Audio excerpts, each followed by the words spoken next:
Hey guys, this is miicrow here. I wanted to talk about a few things for the update that you might not have known. The update has come out to live. There have been some ups and downs of it. Our beloved Deep Freeze was briefly available, got buffed significantly with the ability for the wind chill mandatory perk to be removed, and then it was unavailable because the dungeon kept crashing the game.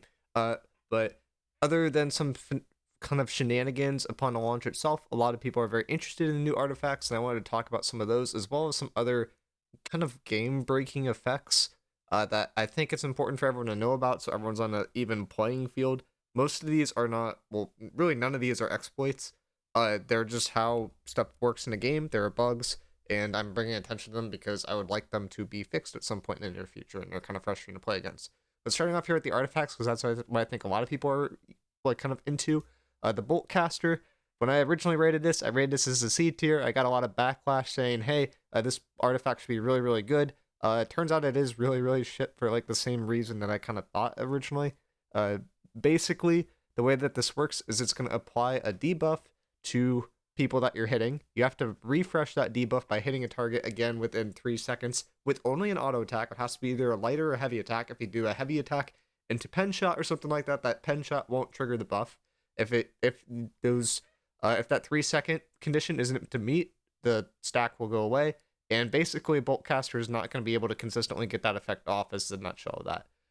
The electrified passive now is only working on basic attacks, so although it's good for your actual basics because you have enchanted on here, you have electrified. Your heavies should hit decently hard. It seems like Boltcaster is kind of lacking from a consistent DPS perspective. So it's like a very interesting weapon, but I don't think it's going to see a ton of play at the current moment. To show you guys that effect a little bit more in detail here, if we pull up New World Buddy, if we look at the Bolt passive here, which is the electrified base effect, it applies a static charge. This static charge is what you get 3 stacks of, and then you get hit by something else. So you have to get hit by 3 auto attacks within 3 seconds, and then get hit by another attack that can be an ability. This should trigger the static discharge, which will do damage. This does pretty significant damage. I've seen it hit for about 6 to like 9k, so that's like a good hit, right? But it's just like super, super, super inconsistent. On top of this is a debuff that can be actively cleansed. The main thing that is like, I think holding this bow in a spot where it could be used, like it where it's not just completely worse than other bows, is the fact that it's doing a different damage type, which also means that you won't be able to take advantage of scaling from those attributes that are going to be boosting that thrust damage, which is a problem. But the other thing too that is buffing this significantly, which I'm going to be talking about a lot in this video today, is the UI priority. This is where you can actually see if an effect's on you or not, and this game does a terrible job of like basically prioritizing what effects should be showing on your screen. Static charge you would think would be a very important effect to be shown on your screen, because if you have this on you, you want to play differently, you want to make sure this doesn't proc, you want to be blocking, you want to be dodging, you want to be maybe cleansing yourself. This is given UI priority 2, which there's a lot of effects in the game that are given UI priority 1 that probably shouldn't be. And because this is UI priority 2, you're not going to see this if this is on you, so it's going to be very difficult to cleanse, but it is possible to cleanse this effect with something like an Ice Tomb. A Purifying Heart would be another example, or a Cleanse Pot. There are ways to cleanse this effect. There's not a way in the game to reduce the duration of the defect, but there are ways to outplay this. It's just this UI priority is like basically making it so Boltcaster seems to be somewhat viable, because if you're not aware that you're getting hit by lightning damage, you're not aware that you're getting hit by a Boltcaster, may all of a sudden get hit for like 6 to 9k. So Boltcaster looks like it's going to be decent in small scale, but in larger scale at the current moment it seems iffy. The best spot, or the best scenario I can see for Boltcaster, is if everyone goes Boltcaster and you all hit the same target, and then you get the Bolt passive to trigger. If you're able to do that, it could be good. That sounds like it's going to require coordination. Coordination is not something that exists outside of war, so I do not expect that to be happening frequently. But it is something that is noteworthy, that it seems like you can get this to stack with other people, because it is a debuff that's going to be landing on the enemy that then procs. So moving on here to Koya's Klee Guards, a lot of people are like, oh my gosh, it's going from 33% to 20%. Devs, this is going to be insane. It works versus both things. Now it's 10%, so it's less insane. I would go as far to say that this is not usable anymore because it's strictly worse than Featherweight and Light. If you are in medium, Featherweight is a little bit worse, and I think that's where Koya's Klee Guards kind of have a spot where it's like, maybe this is okay if you're medium. If you have played the game in the last 3 to 6 months, though, You probably have realized that medium is not really a class that exists right now. There's a few classes that like play medium steel. Bruiser is the main one that still plays it, although I think bruisers are even debating going to heavy with the current meta, because heavy just strictly has more benefits than medium does, and that is where this artifact can shine, I think, as something that is decent if you are kind of going against those more kill squad-ish players, but you don't want to commit to going to heavy with the Void Darkplate, and Void Darkplate in general will get more value in heavy than it does in medium, so this is a spot where this could be interesting. But other than that, I would not say this artifact's very good. I think the people that are spending time to try to grind this out and try to upgrade it are just wasting their time. Instead, just go with featherweight. It's just strictly better. In melee, in ranged, it's like very, very marginally worse. Like 1% less damage reduction. Like basically that's it. But featherweight is just better generally because it's gonna work versus the melee and the range. Gonna work versus all attacks, not like it's gonna include heart runes and other kinds of damage that this Klee's Klee Guards will not. So it just makes sense to go for featherweight. I don't know why they'd put this at 10%. It should have been at 15 to 20%. They wanted this to be viable, but alas, it is not. Moving on to Vengeance here. This is something that I don't think a lot of people have realized, but if you actually look at this Nature's Vengeance perk in particular, it has like an interesting damage type here. It is Empower. Not a lot of people have known that. They thought it was base damage. This is Empower, so it's like not as good as some people think it is going to be, but interesting still. Like from a PvE perspective, it could be viable, but usually you're near Empower cap in PvE, so it's not something that might be used for every single speedrun. It actually might just not be used at all, to be honest. It does not look super promising, but if you are someone that's like looking for speedruns and looking for a little bit more damage on your Void Blade, this can help you. But other than that, I don't see Vengeance really being used at all. Kind of a theme that's kind of come across here is a lot of the artifacts are more or less disappointments. Deep Freeze is very, very good. Unfortunately, I can't get it much anymore. A Gladiator got buffed. It only has a 2-second cooldown, but it can only apply 1 hit per person. So it's something that like if you want to just get your ult charge very, very fast, Gladiator is not a bad option at all. Unfortunately, it comes with Shield Bash and Shield Rush, which you typically don't want on a round shield, but if you're playing like maybe a medium class or trying to be a little bit more tanky or using that round shield, this could find a home, but it's just like a little bit of a weird artifact to try to find a home for. I think for mutations slash like PvE tanking, it's not bad either because it is another bleed based effect, which will increase the damage of rapiers in your group. Also, there is this new armor that you could acquire that everyone's super excited for. It's a named armor, looks super cool, comes with Enchanted Ward Elemental version. Arguably a little bit worse than the Depths for some builds, but for some builds in the game, this is really good.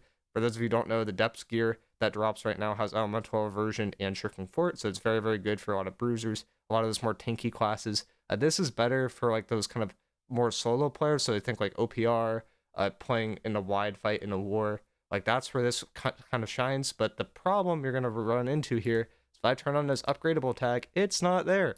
This means that you have to actually get this to RNG drop with health at high gear score if you want it to be used, which is like kind of toxic to be honest, but yeah, you're gonna really have to grind those ice mutations if you want this gear. If you're a healer that's running featherweight and you want to slap on a few heavy pieces with this gear, like you're gonna have to really put in your time to get it. Really, really cool transmog though. It honestly looks really sick.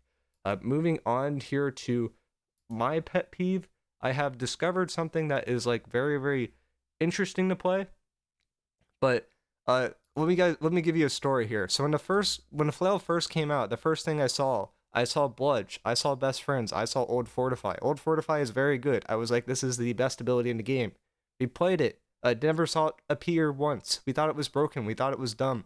We thought we should never use this ability. But it looked like it had tremendous upside. If you look at this clip here, where it's supposed to be applying once, it turns out this ability could apply to like 4 to 5 people at the same time because of some buggy code. We actually data mined how that code works, and it's supposed to only apply to one person. It says max chain number 1, but it is clearly not getting updated properly because it's able to apply to multiple people, so I just want to put like an FYI out there where that this is bugged. It probably should be nerfed, but it is bugged. But the other thing I want to bring to your attention with this is there's an unfortunate side effect with the UI priority, where this Best Friends passive is listed as UI priority 2. This Fortify effect, which is one of the best effects in the game, because this just gives you 10% Old Fortify. This is the equivalent of having an entire new gem set towards every single thing in the game. This is given the lowest UI priority that is seen for like a major effect like this, where it's UI priority 3, And because of that, you're basically just not going to see the supply ever. And because when you're in war, there's a lot of like chaotic things going around. This tether won't actually show itself either, so it's basically impossible to tell in large-scale PvP if this is actually working or not, besides like doing actual testing with damage. We were able to have people verify that it does work in war, it does work in influence races, and actually does work. But this is the most painful verification process in the world, because imagine in a world that you can't verify that a buff is on you because you can't tell if it's on you, there's no visual effect that it's on you, but you take less damage, and that is the case with Bludge right now, which is very, very frustrating to deal with, and I really hope this UI priority gets fixed, and I hope it only applies to one person, because it feels like I'm cheating when I am applying a status effect that applies to multiple people who don't realize they actually have it, that are going to be taking a lot less damage because they have this status effect, which is why we have gone back to the Bludge meta, where people are starting to run Vortex. They're starting to go down to that Bludge, take as many perks here as they can. You see a lot of people going for a tree that's similar to this. Some people cut Leader of the Pack. Some people take Leader of the Pack, cut Flail Mary. Like, you could kind of play with it a bit, but Bludge turns out to be very, very good right now. Best Friends turns out to be very, very good right now, on top of the Crowded Bludge perk, which is something that I don't think a lot of people have really played with at all, because Bludge wasn't that popular. This 25% and this 15% is per 2 people hit. It doesn't max out at 2. So you can actually just go Bludge into Bludge into Bludge. That does not reapply the effect, so you can't give like 8 people this stupid thing, this stupid tether. Like, it will just like refresh it basically. But the reason why I keep talking about this and like why it's so good is because this is one of the rare instances in the game where you're giving a way to mitigate damage, and that is a non-dispellable debuff. Or non-dispellable buff, meaning it can't be stripped by VG, it can't be countered by VG, and VG is incredibly strong right now. Just got even better this patch, and it's going to get better next patch when the Mastermind Earring comes out. And because of VG's prevalence and VG's ability to strip buffs, this effect is super, super powerful, really good at keeping your team alive, and something that you should definitely look out for with it in a lot of game modes. By doing this, you're going to give people around you that good old 10% old fortify, as well as a 15% empower boost, as well as a 5% empower boost if you run the appropriate tree, where you take that empower on your Leader of the Pack ability. With that being said, let me know if you guys realize anything other things that are interesting today. The only other thing that's kind of noteworthy is for the event, it seems to be the most efficient way is to farm the world boss now. Usually for winter events, I just farm floating presents. They got rid of those. The ground presents don't really give you that much. The Gleamide is sort of RNG when it spawns, so it seems like the best thing to do is just do the world boss. So pretty straightforward there, and I'll see you guys in the next video.